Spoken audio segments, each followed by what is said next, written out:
Welcome to Young at Harp, episode number 200. We're so glad you're joining us. I'm Kathleen Wiley, a Jungian Psychoanalyst in North Carolina, and I'm here with Deborah Henson-Conant, a composer, a performer, an educator, a creative. We both play the harp, and that's why we call this Young at Harp. And almost every week we come together to explore a question. We don't start with answers, but we start with questions. And we invite you into our conversation and exploration if you're joining us live through the chat option in whatever program you're watching us. And today, episode 200, I got so excited about 200, I forgot to tell you what we're talking about. Episode 200 is traveling buddies. Traveling buddies, the traveling buddies of overwhelm and anxiety, or grounding and support. And which of these pairs of states of consciousness and your own inner experience do you cultivate? What's the default that you go to?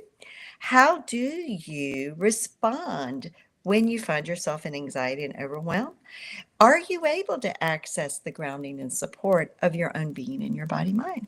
So this is what we're exploring today, and going to see how it is by the end of our conversation, we all might have a clearer sense of how we can be grounded and support ourselves.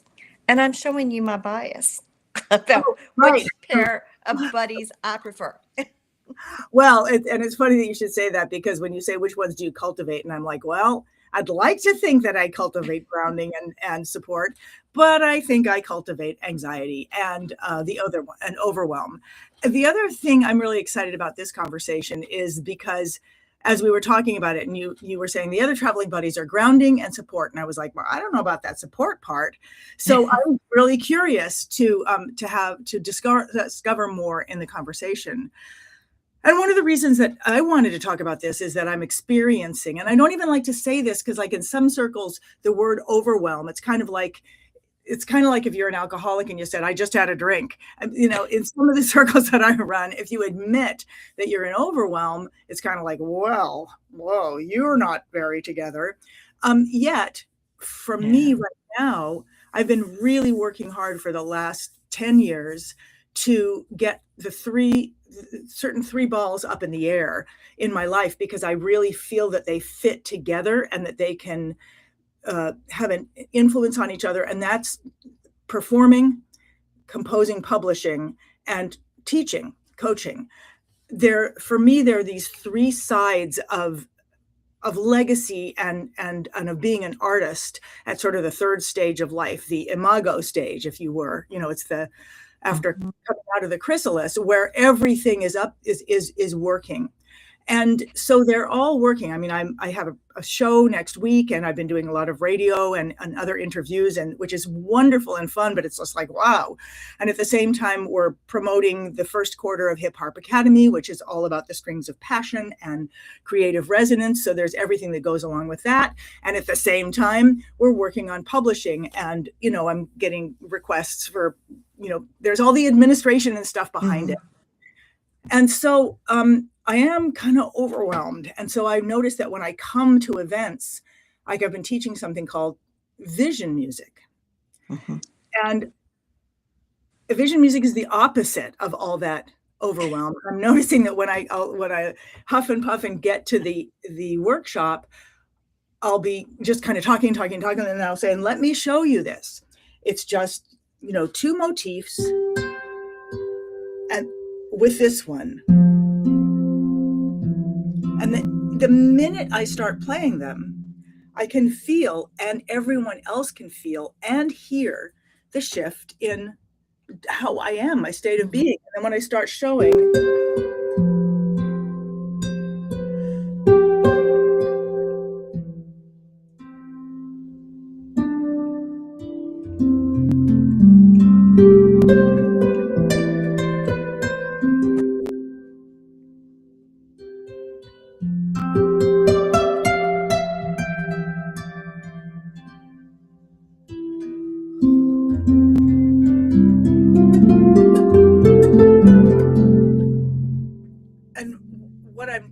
in this is exploring those two concepts, which are just starting there, and then everything that means. Because if you start there, you can explore that, or you can explore the opposite direction, or you can explore what happens when you keep going.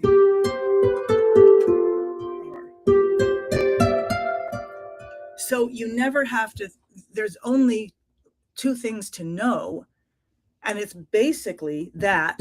Always come back to that, and then start just applying principles that I teach people of melodic improvisation. Or there are also principles of composition, but we're using them in improv. And really the salient thing and really the functional thing that's happening is that harmonic thing. And the whole exploration is so, the music itself is so simple that you can be self-expressed. Mm-hmm. And there's 5, it's a suite, so there's 5 of them. It starts with that, and then the next one is a different one. It's just got a different idea, but the idea is play all the white strings with an A, play all the white strings with a G, with the A, with a G, and then when you get down to the F, you open up all the strings. But there's something emotional that happens with this simple thing that anyone could do. Like, this is not, it's not a melody, it's an idea. Like, you could say this to a person who's never played the harp. Play only the white strings and then play this A. Well, you could play the A. You could play only the right strings, only the white strings, keep the white strings. Explore them in different shapes.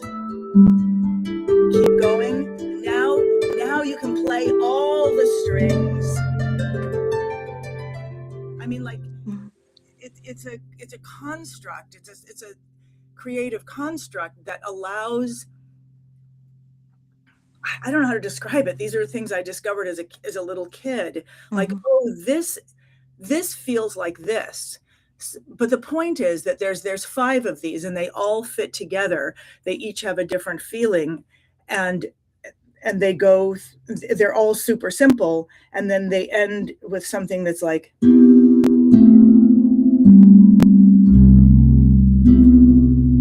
this is the final one, and it just has this feeling of completion. And they literally fit on one page. They're so simple, but the feeling that I get, I never thought about it, but everyone started saying, you just go like this. And then you're present in a completely different way. So I just said a word, and I think maybe this is what I would say: grounded and present. Yeah, because if you're grounded, you are present. And then there you have the support of all your being, of all your inner resources, of your own body, mind. You know, one of the things that came into my mind as you were talking is the construct, is that the construct is the support. So the construct of these snippets that are the movement and that you put together in the suite, that's the support. And that construct is a support that then allows you to be in the present moment, which is the only place we can be when we're grounded. You know, we're not flying off into what next or what in the past, or we're in the present moment.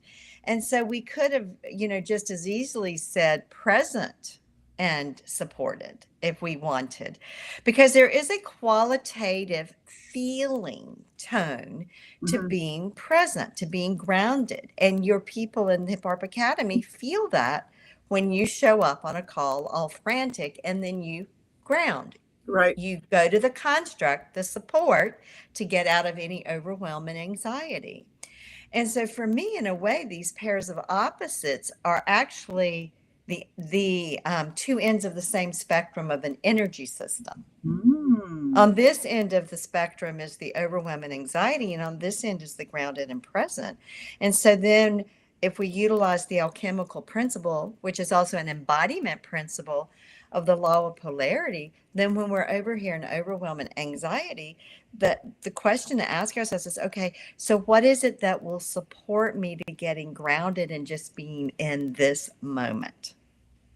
Well, it's so interesting because first of all, now I want to play like another piece and say, well, what's the feel? Where is this on the spectrum? Where does this get?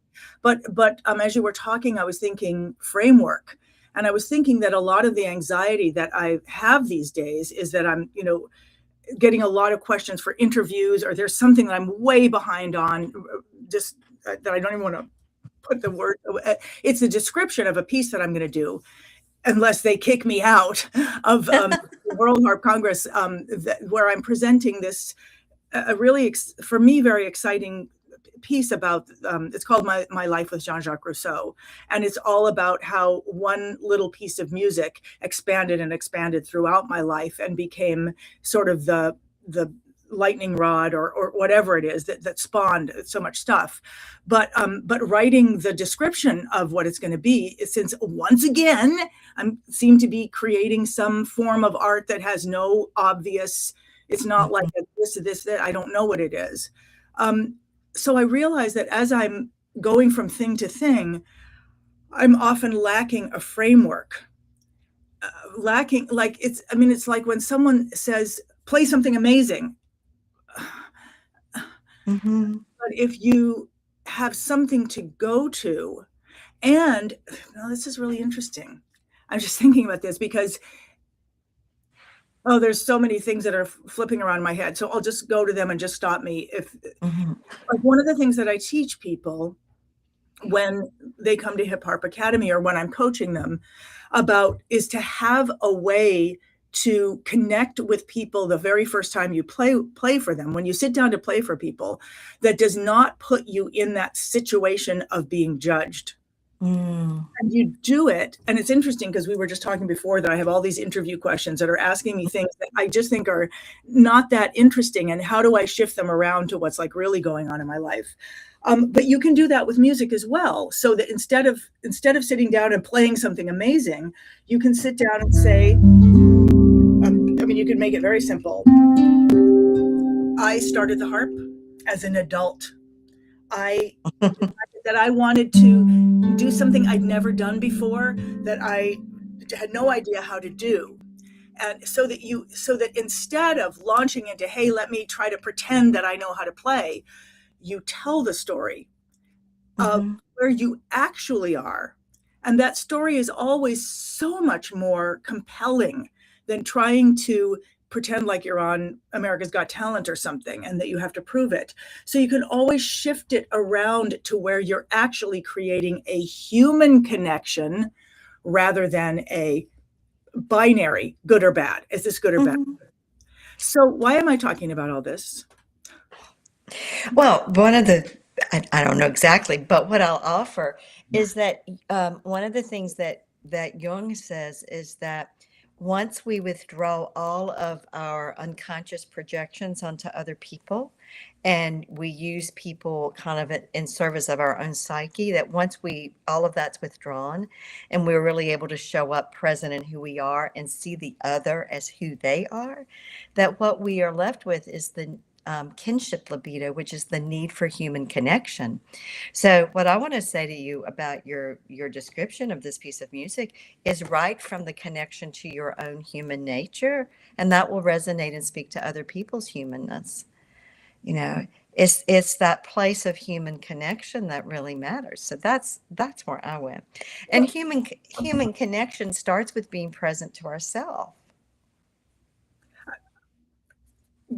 I'm on a tangent here because when you said kinship, I had a book as a child. I just started crying. I had a book as a child, and it was called Kinship with All Life. And it was stories of human connection with animals.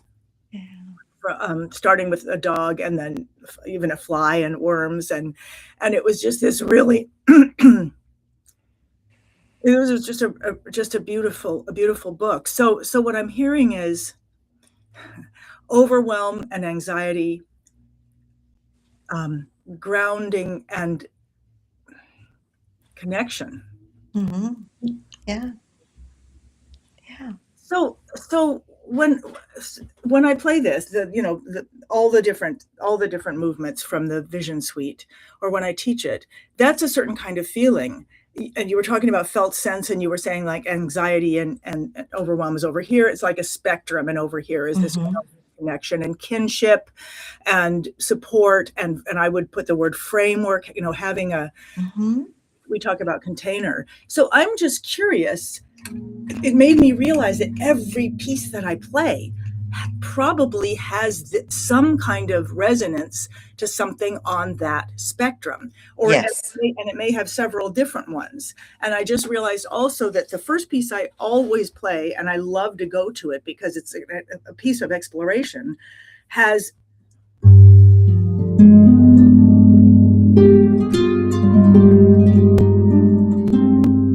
this slow introduction. Connect.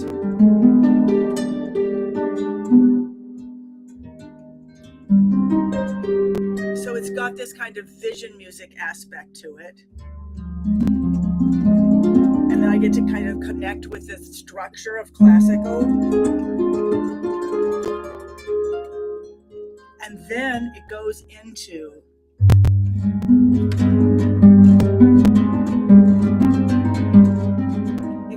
that sort of more flamenco feeling, but then it comes out and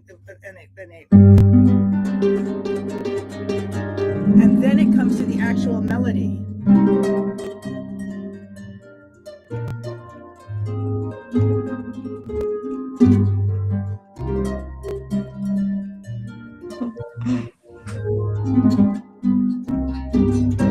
And then it has a second section, etc., and then etc.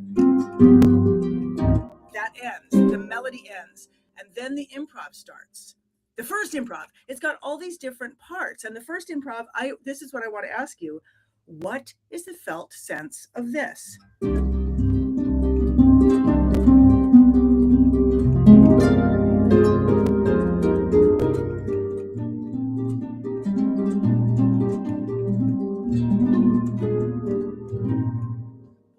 Sense of that? So I'll answer that question with an image that comes to me, because sometimes the feeling doesn't, the one word of the feeling doesn't come, but an image does.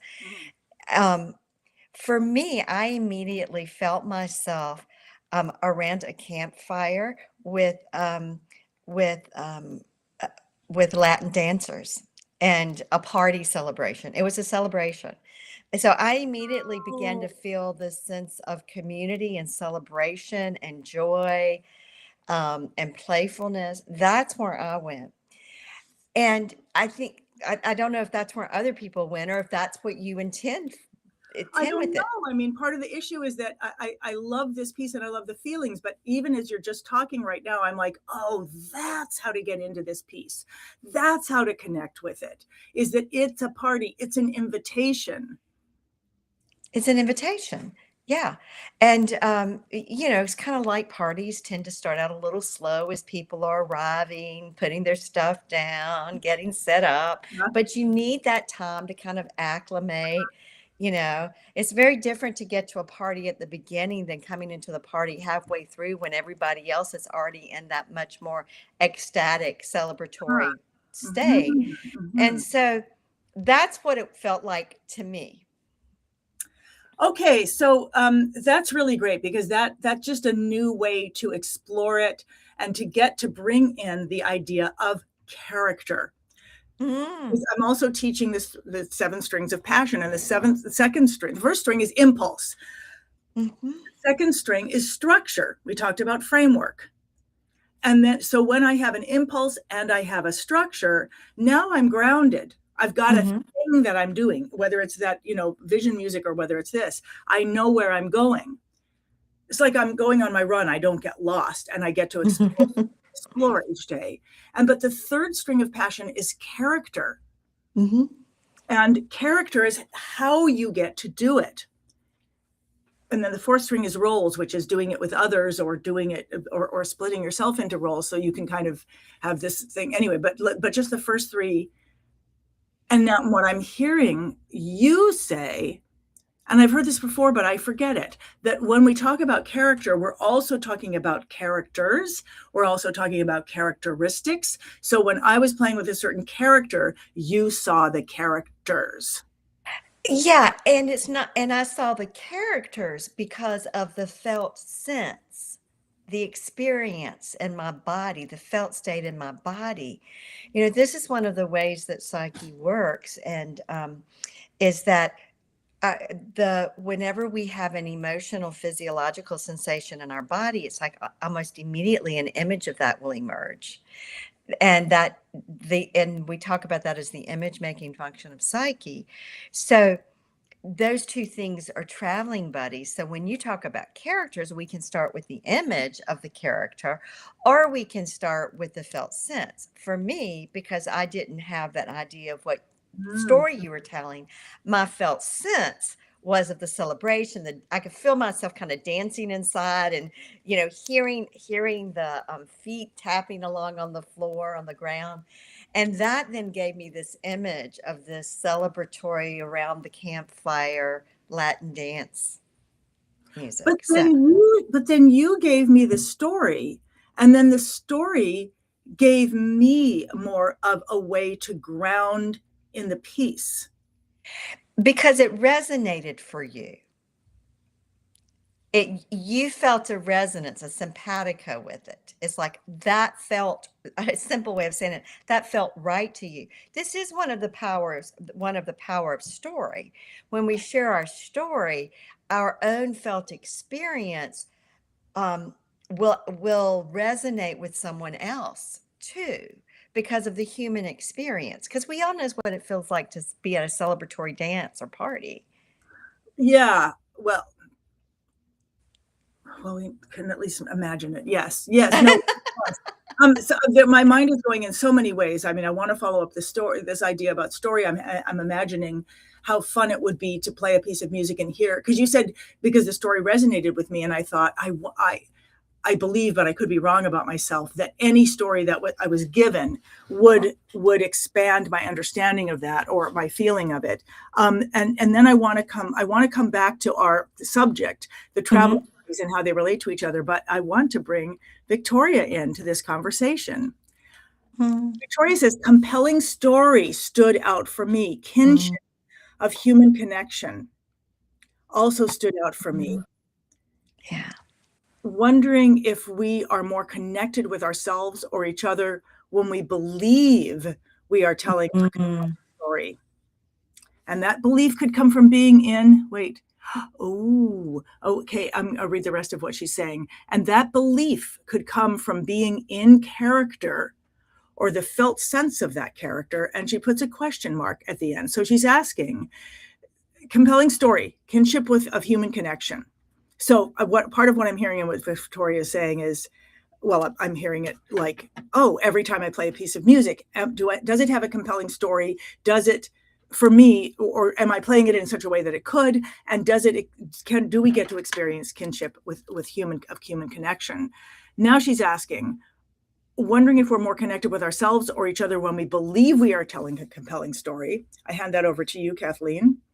What do you think? So this is how I'm going to answer the question. Um, I think it's not so much about believing it's a compelling story for someone else, but it's about knowing it is our story that has compelled us forward. So yesterday I wrote the final chapter for this book I've been working on for the last 5 years. And one of the things I talk about in there is how about a year ago I woke up and I realized I was writing this book for me.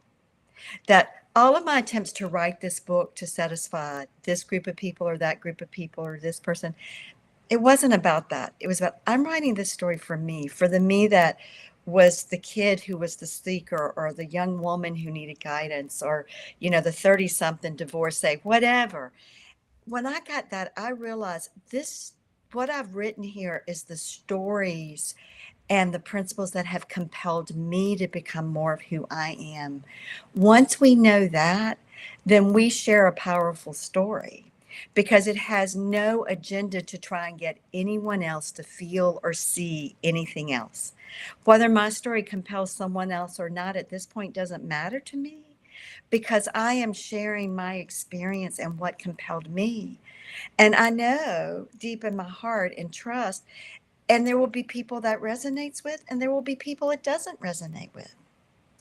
Well, I have a question, and I want to bring Victoria's up Yeah. to talk on it. If that's true, and I believe that's true, why is it so hard to write it? Because in order to write it, I had to get to that point of letting go of writing it for what this colleague might think, or what this publisher might think, or what this reader might think, or what this, you have to get. I had to, and I think this is true for a lot of creatives. I had to let go of what anyone else thought about it. I had the most important thing had to shift from how is this going to impact other people, i.e., how am I going to manipulate them with my words, to, okay, this is what I know to be real in my life and what I know to be real from my journey with other people. So it grounds, if we go back to overwhelm and anxiety versus grounding and support, I grounded in myself and the support of the self that's carried me through, versus getting overwhelmed with the way I thought it should be and anxious about whether or not it was going to be like someone else's experience. And it's a recognition that within the universal, there is the specific, and within the specific is the universal. One of the alchemical principles and an embodiment principle is the all, capital A, capital L, capital L, is in all. It's all interconnected. And so, for me, I get overwhelmed when I'm trying to give everybody the capital A, capital L, capital L. But when I can pull back and say, I'm giving them my little a, little L, little L, and in that all of me, which is the little a, little L, they all exist. And that's the thread that we're all wanting to follow. So I do think, Victoria, what you're saying about if we believe we're telling a compelling story, I think there's truth in that. I would use a different word, because belief to a lot of people is if in a head thing, but the kind of knowing I'm talking about is a belief that brings it's not about the head. It's a deep knowing of the truth. And then someone's gonna have to remind me of the second question. Okay, and Victoria, and I just want to. And you want to respond to this one first? I want to respond to what came into my head when you were talking, and so as you were talking, I started thinking about this particular tune and what struggles I have with it. So I had this tune came out of, I woke up out of a dream, and I had this melody in my head, but it's very hard to play for some reason. I struggle with that. And as you were talking, I was like, why did you never turn it around in a way that would be easier for your body? I don't know what it would be. I don't know what it would be. I'd have to play with it, but my thumb is much more, I could take the same rhythm, the same feeling, turn it around and have it work for my body. And I thought there was something about what you were saying when you were talking about your truth, rather than believing, this is how I heard it, your truth. I thought, well, my body has a truth as well. Yes. And it's different than what my ear has.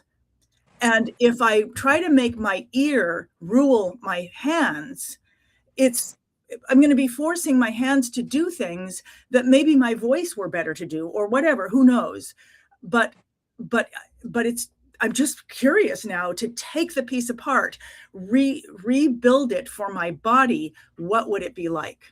So that's beautiful, because I think, again, and part of what I talk about in the embodiment circle is we want our head, heart, and gut in alignment.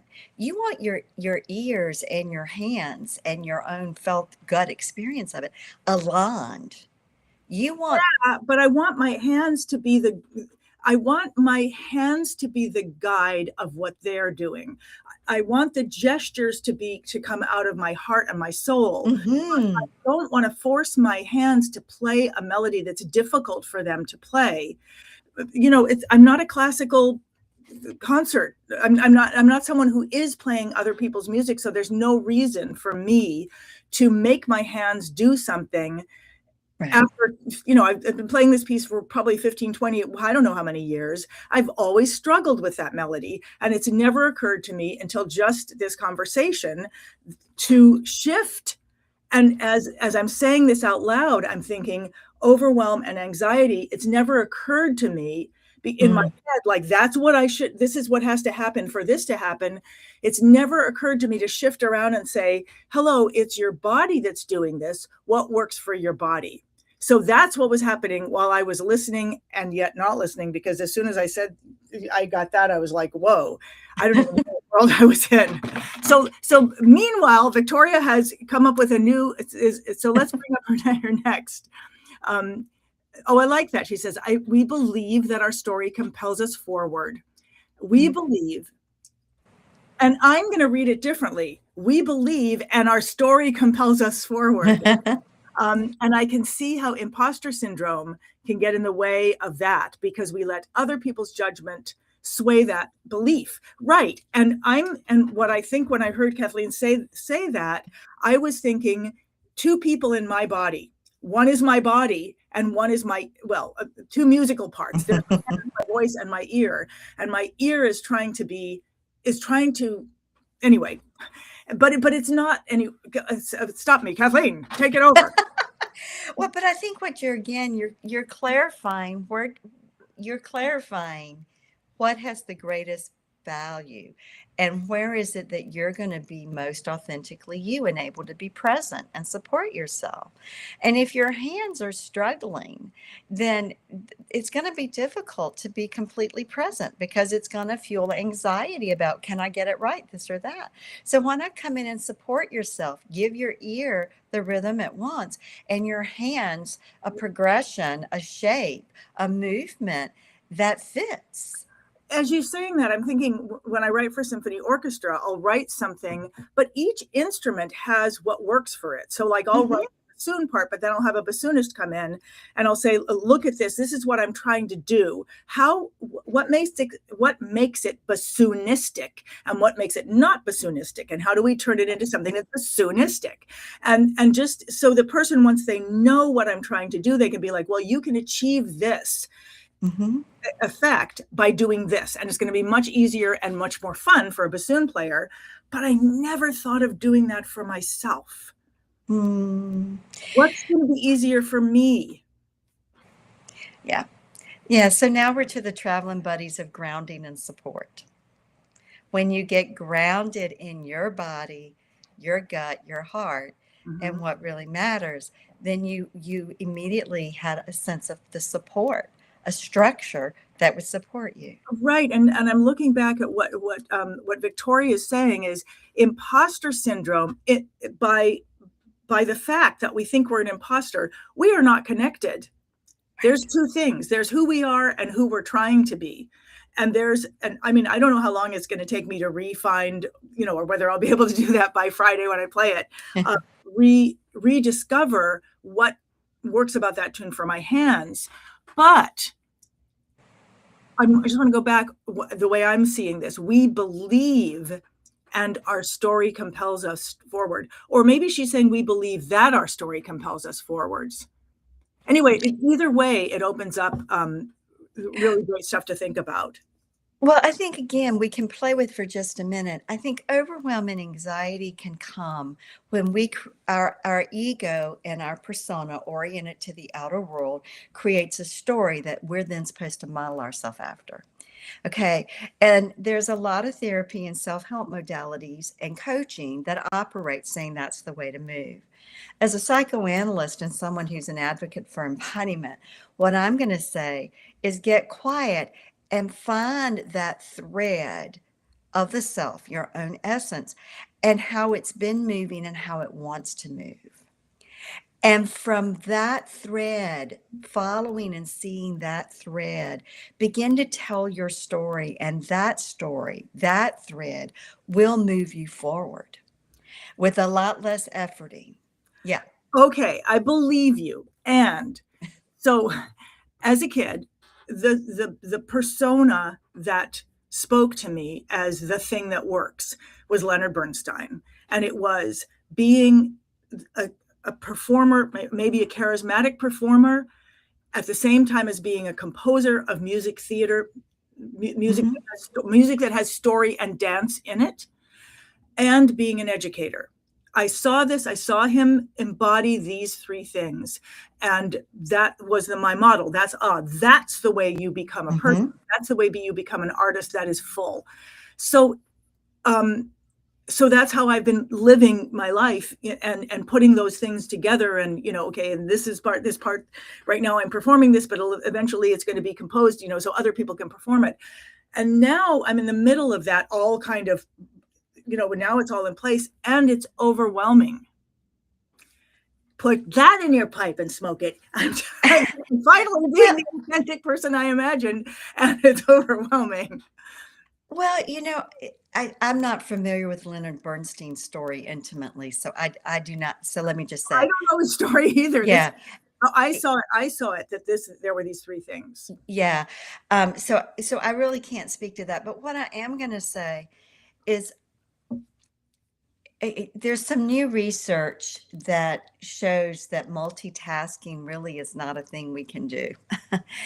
And stop that right here, right now. If multitasking was something we can't do, then we could not play the harp, because the harp is a multitasked instrument. Sorry, I'm sorry. Well, you can argue.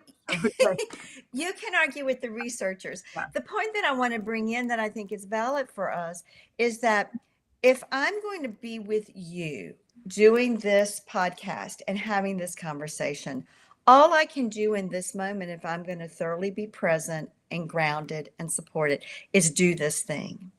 If a part of my brain is over here thinking about this thing or that thing or that thing, then it splits the energy, and it's going to lessen the presence that I bring here, and thus I believe the positive, the effective impact that I can have on other people. So I think part of the key is beginning to recognize we need a full presence here. Now, maybe if I have a full presence here as we're talking, in comes an incoming thought or an idea about, I want to make this change in my book. And so then if I have a way to jot that down and set it aside, but ultimately, I believe that to be the most effective and to be charismatic, you've got to be fully present. You can't be split. Okay, I'm just going to argue with you here. First of all, I think this is a specialist's philosophy. And I think that if you went back into the 1800s, you would hear people talking about the power of generalization, like a general physician who's looking at all these different things. And I would just like to say that this podcast is called Jung at Harp. It's all about two things interacting to make a new thing. So for me, I don't see, I just hate stuff like this. Like, and don't get me started with all this, like how you do everything, how you do one thing is how you, all these things people say as if they're true. And I find that multi-thinking, creates new and amazing things. And I think that I've been called an innovator because that's what I do. And I think that we're just in a specialist world. You do this and that's what you do. Well, I'm sorry, but for a rich, whole person, part of what I love about talking to you is that you are actually bringing all these things at once. Even though, yes, we're here on a podcast, but you are bringing this full human being that may not fit. This podcast does not fit any other, thing. All right, I'll stand down. No, that's okay. I mean, I'm not so sure that what we're saying is really opposite of one another, because what I would say is you're absolutely right. I have several, I call them expressions or personas. I have the persona of teaching analyst. I have a persona of clinical analyst. I have a persona of, of writer. I have a persona of the facilitator of the online sacred circles. And lecturer. Yeah, and I'm a wife, and I'm a sister, and I'm a harpist. I mean, I have all of these things. And in this moment, I bring all of that to bear on this experience with you. That for me, that is what is the key. It's not that and so that means all of those aspects of myself are informing the me in this moment. There's a synthesis, the larger self of who I am that can hold all of it.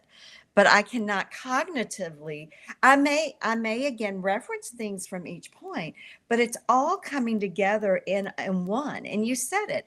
We come together, the two of us, with two bodies of knowledge. And what makes this special is something emerges where they're knit together. It's not fragmented anymore. It's knit together. And I think that's part of what keeps us out of overwhelm. Where things get fragmented, I think we get overwhelmed and anxious.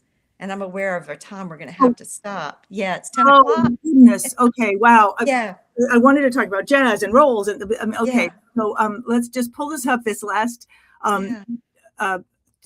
talking about multitasking on the harp, I found I had a breakthrough when I stopped thinking about different hand and eyes and voice doing their thing. Yeah. Okay. That I would love to hear more about that. And Carla, well, I love this. There's so many of you speaking in today. Carla, so great to see you. This knowledge can help to improve improvisation and enlighten new ways of exploring the harp in a humanistic way. Yeah. And I want to explore this more and more and more and more. Yeah. This is great. Wow. It's just making me think, what would it be like if Kathleen was teaching the harp through embodiment practices? Or using it as the yeah, okay, wow. Well, Kathleen, I love that we had an argument today. This is so exciting. I can't wait for more. I thank you so much, and thank you to everybody who came here, part of the conversation. And I'm sorry to say, well, I'm happy to say, I won't be here next week. I'm going to be on a radio. I'm going to be getting prepared for a radio station, WGBH in Boston. I'm doing a live their lunchtime thing. So take a look at that. Look at my website for that. And we'll see each other again in February. Yeah, we'll see each other in February. Thank you so much. Any last things you want to say, Kathleen? Let me put you on the spot. Ground in your body, mind, and move. Let that thread move you. That's what I'm going to end with. Okay, great. Okay. I will do that and come back and share in 2 weeks, and we'll see you. Thank you so much, Kathleen. Bye-bye. Okay, bye-bye. And bye-bye to everyone who was here and who comes later on as well.